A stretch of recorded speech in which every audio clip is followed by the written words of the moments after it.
राज्य में बागवानी खेती को बढ़ावा देने के लिए राष्ट्रीय बागवानी मिशन के तहत किसानों को विभिन्न योजनाओं के तहत सुविधाएं दी जा रही हैं, जिसमें मुख्य रूप से किसानों को उन्नत नस्ल के पौधे तैयार करने के लिए जो नर्सरी स्थापित करने पर दो प्रकार की नर्सरी हैं, मॉडल नर्सरी और एक जो छोटी नर्सरी है। तो मॉडल नर्सरी 2 से 4 हेक्टेयर की जो किसान भाई लगाना चाहते हैं उसमें 12.5 यदि 4 हेक्टेयर की नर्सरी किसान भाई लगाते हैं तो 12.5 लाख रुपए की सहायता है, 50% या अधिकतम 12.5 लाख रुपया। और जो छोटी नर्सरी 1 हेक्टेयर की है उस पर 3,12,500 रुपया या 50% अधिकतम जो भी राशि है वो सहायता किसानों भाइयों को दी जा रही है। ढांचागत बीज जो संरचनाओं की स्थापना के लिए जो परियोजना आधारित है उस पर 1 करोड़ की सहायता किसानों को दी जाती है। जो बीज ढांचागत यदि कोई प्रोजेक्ट प्रस्तुत करते हैं भारत सरकार द्वारा ये स्वीकृत होता है। इसके अलावा जो किसान भाई बगीचा लगाना चाहते हैं, सघन बगीचा जो है उसके तहत 40,000 रुपया प्रति हेक्टेयर अनुदान दिया जाता है, जो 60-20-20 के अनुपात में 3 वर्षों में दिया जाता है। और सामान्य जो बगीचा लगाए जाते हैं उसमें 75% अधिकतम और 30,000 रुपया अनुदान इसमें दिया जाता है। इसके अलावा बगीचों के पुनरुद्धार के लिए जो पुराने बगीचे हैं उसके रिनोवेशन के लिए भी 15,000 रुपया प्रति हेक्टेयर की सहायता किसान भाइयों को दी जाती है। जो किसान भाई मशरूम की एक समेकित इकाई स्थापना करना चाहते हैं उनके लिए 50% या अधिकतम 25 लाख रुपए की सहायता इसमें दी जाती है। मशरूम का जो स्पान बीज होता है उसकी इकाई लगाने के लिए 50% या 7.5 लाख रुपया की सहायता है। इसके अलावा जो कंपोस्ट यूनिट इकाई की स्थापना करना चाहते हैं मशरूम के लिए उनके लिए 10 लाख रुपया या 50% की अधिकतम सहायता का प्रावधान है। कुछ किसान भाई जो फूलों की खेती को बढ़ावा जाना चाहते हैं, विशेष रूप से जो लूज फ्लावर्स हैं, तो उसके लिए लघु और सीमांत किसानों को 12,000 रुपये या 50%। इसके अलावा जो अन्य सामान्य किसान है वो 7,920 रुपये की सहायता का प्रावधान है। इसके अलावा मसाला बगीचा जो जीरा, धनिया, सौंफ या अन्य जो मसाला के बगीचों की खेती को प्रोत्साहन देने के लिए किसानों को 5500 रुपया प्रति हेक्टेयर या 50% अधिकतम सहायता का प्रावधान रखा हुआ है। इसके अलावा किसान भाई क्योंकि राज्य में पानी की कमी है, पानी को बढ़ावा देने के लिए राष्ट्रीय बागवानी मिशन के तहत जो सामुदायिक फार्म पॉन्ड बनाए जाते हैं उसमें राज्य में 50 बाई 50 बाई 3 मीटर आकार के जो सामुदायिक फार्म पॉन्ड बनाते हैं उसमें 4.25 लाख रुपया 3,75,000 रुपया राष्ट्रीय बागवानी मिशन से और 3,75,000 राष्ट्रीय कृषि विकास योजना के तहत किसानों को सहायता कुल मिला के 7.5 लाख रुपए की सहायता इन फार्म पॉन्ड बनाने की पर दी जाती है। जो किसान भाई जो 20 बाई 20 बाई 3 मीटर का यदि व्यक्तिगत जल स्रोत यानी फार्म पॉन्ड बनाना चाहते हैं उसमें 1,40,000 रुपए की सहायता का प्रावधान है और 60,000 रुपए की सहायता उसमें राष्ट्रीय बागवानी मिशन के तहत और 80,000 रुपए की सहायता राष्ट्रीय कृषि विकास योजना के तहत दी जाती है। इतना ही नहीं, जो वर्षा का पानी इन फार्म पॉन्ड या जल स्रोतों में संग्रहित की जाता है उस पानी के बेहतर उपयोग के लिए जो फव्वारा और रेनगन से किसान भाई जो सिंचाई करना चाहते हैं, लघु और सीमांत किसानों को उसमें 60% और अन्य किसानों को 50% या जो भी इकाई लागत का है उसके हिसाब से उनको अनुदान दिया जाता है।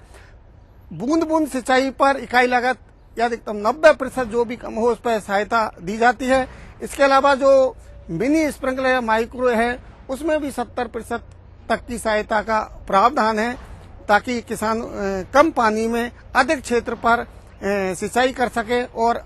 उसकी सिंचाई क्षमता का बेहतर उपयोग कर सके, उसको बढ़ावा देने के लिए ये सहायता का प्रावधान रहा। इसके अलावा किसान भाइयों जैविक खेती को बढ़ावा देने के लिए भी वर्मी कंपोस्ट जो स्थायी संरचना की यदि बनाना चाहते हैं 30-8 बाई 2.5 मीटर आकार की, तो उस पर 30,000 रुपया प्रति इकाई के हिसाब से उस पर अनुदान का प्रावधान है। और एक HDP वर्मी बेड होती है जो 12-4 बाई 2 फीट आकार की है, उस पर उस इकाई का 50% अधिकतम 5,000 रुपये इस पे सहायता का प्रावधान है। जैविक खेती को अपनाने को बढ़ावा देने के लिए 10,000 रुपया प्रति हेक्टेयर का प्रावधान सहायता का रखा है। इसके अलावा फसलोत्तर प्रबंधन को भी राष्ट्रीय बागवानी मिशन के तहत सुविधा दी जाती है, जिसमें 9 बाई 6 मीटर का यदि कोई पैक हाउस बनाना चाहता है तो 50% या अधिकतम 1.5 लाख रुपए की सहायता का प्रावधान है। रेफ्रिजरेटेड वैन यदि कोई लेना चाहता है तो उसमें उसकी जो, क्योंकि ये क्रेडिट बैंक कैंडिडेट सब्सिडी है, परियोजना आधारित है, पर 9,60,000 रुपए की इसमें सहायता का प्रावधान है। प्राथमिक और मोबाइल प्रसंस्करण इकाई स्थापना पर भी 9.60 लाख रुपए का प्रावधान है। इसके अलावा जो रेपेनिंग चैम्बर है या कोल्ड स्टोरेज है जो 5,000 मीट्रिक क्षमता के हैं, उसमें 1,20,00,000 रुपए तक की इसमें सब्सिडी है और ये भी परियोजना आधारित है। इसके अलावा किसान भाइयों, यंत्रीकरण को, उद्यान की फसलों में यंत्रीकरण को बढ़ावा देने के लिए जो शक्ति चलित यंत्र है, जो पौध संरक्षण उपकरण है, उसमें 17,500 रुपया प्रति उपकरण के हिसाब से सहायता दी जाती है। 20 हॉर्स पावर के जैसे रोटावेटर इत्यादि जो उपकरण हैं उन पर 60,000 रुपये प्रति उपकरण के हिसाब से सहायता दी जाती है और 20 हॉर्स पावर से अधिक शक्ति चलित यंत्र हैं उसमें 1.5 लाख रुपए तक की सहायता का प्रावधान है। इसके अलावा किसान भाइयों को बागवानी फसल में प्रोत्साहन करने और उसको अधिक सीखने के लिए प्रशिक्षण और भ्रमण का भी प्रावधान रखा हुआ है। प्रशिक्षण के लिए किसान भाइयों को जिले में यदि प्रशिक्षण किया जाता है तो 400 रुपया प्रति किसान के हिसाब से उसमें खर्च करने का प्रावधान है। जिले से बाहर राज्य में यदि करते हैं तो 750 रुपया प्रति कृषक उस पर खर्च करने का प्रावधान है और राज्य से बाहर यदि कोई किसान को प्रशिक्षण होता है तो 1,000 रुपया प्रति कृषक का प्रावधान है। दूसरी, यदि जो भ्रमण कराते हैं किसानों को तो राज्य में यदि कहीं भ्रमण पर ले जाते हैं तो उसका जो परिवहन व्यय है उसके अलावा हम उसमें 300 रुपया प्रति कृषक के व्यय का प्रावधान है। इसके अलावा राज्य से बाहर किसान को लेते हैं तो 600 रुपया प्रति किसान उसकी वहन किया जाता है। तो किसान भाइयों को राष्ट्रीय बागवानी मिशन के तहत राज्य में 24 जिलों में हम राष्ट्रीय बागवानी मिशन से सहायता देते हैं और जो शेष 9 जिले हैं जिनमें आपके दौसा है, भरतपुर है, धौलपुर है, इधर चूरू है, सीकर है, हनुमानगढ़ है, राजसमंद है, प्रतापगढ़ है, इन 9 जिलों में वही योजनाएं जो राष्ट्रीय बागवानी मिशन के तहत संचालित हैं उनको हम राष्ट्रीय कृषि विकास योजना के तहत किसानों को सहायता देते हैं। इसके अलावा राष्ट्रीय बागवानी मिशन में और भी बहुत सारे किसानों को सेमिनार करवाते हैं, उनका जो भी प्रशिक्षण है, जो ग्रीन हाउस और जो पॉली हाउस है संरक्षित खेती को बढ़ावा देने के लिए, उसमें ग्रीन हाउस पे हम 467 रुपये 50 पैसे प्रति वर्ग मीटर के हिसाब से सहायता का प्रावधान रखते हैं और लघु और सीमांत किसानों को 25% की अतिरिक्त सहायता राज्य योजना अंतर्गत देके हम जो ग्रीन हाउस है जिनको पॉली हाउस कहते हैं उसको बनाने के लिए सहायता किसान देते हैं। शेडनेट हाउस के लिए भी 300 रुपया प्रति वर्ग मीटर के हिसाब से सहायता का प्रावधान है और लघु और सीमांत किसानों को 25% की सहायता और अतिरिक्त दी जाती है। इसके अलावा जो मल्च, पॉलीथीन मल्च किसानों को बिछाते हैं उसमें 10,000 रुपया प्रति हेक्टर की सहायता का प्रावधान है और अधिकतम किसानों को उसमें हम 2 हेक्टर तक की सब्सिडी या अनुदान किसानों को देते हैं। किसान जो लो टनल सर्दी से बचाने के लिए जो लगाते हैं उसमें भी किसानों को सहायता है, जिसमें हम 15 रुपया